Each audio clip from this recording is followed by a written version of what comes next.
Here we have the equation of a parabola. Even with this variable constant in here, the letter a, we still know it's a parabola, because if you were to FOIL this out and then distribute the minus 2a into it, you would have the general format of ax squared plus bx plus c, which is a parabola.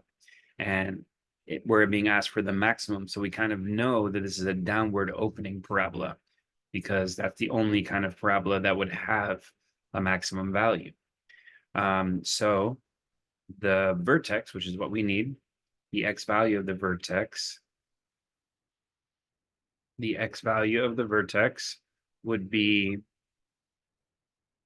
negative b over 2a if we see it in an ABC form. We can multiply this out into an ABC form, but it's not really worth the trouble.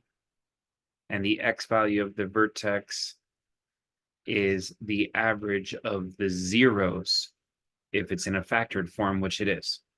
So the zeros are just the x-intercepts. They're what you get when you set y equal to 0. So 0 equals all this stuff.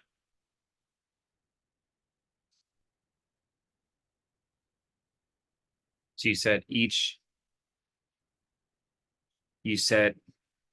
individual piece equal to 0 here, and that's called the zero product rule. And the zero product rule is just basically the idea that if these two things are multiplying, these three things are multiplying out to 0, that must be because one of them is 0. So we're going to set the two that have x equal to 0 because those are going to give us x values, not just constant numbers that almost really don't matter in this sense. So we'll do x minus 12 equals 0. Add 12 to both sides, you get x is 12. And down here below, we'll do x plus 5 equals 0. Take away 5 from both sides, x is minus 5. So the zeros in this situation are 12 and negative 5.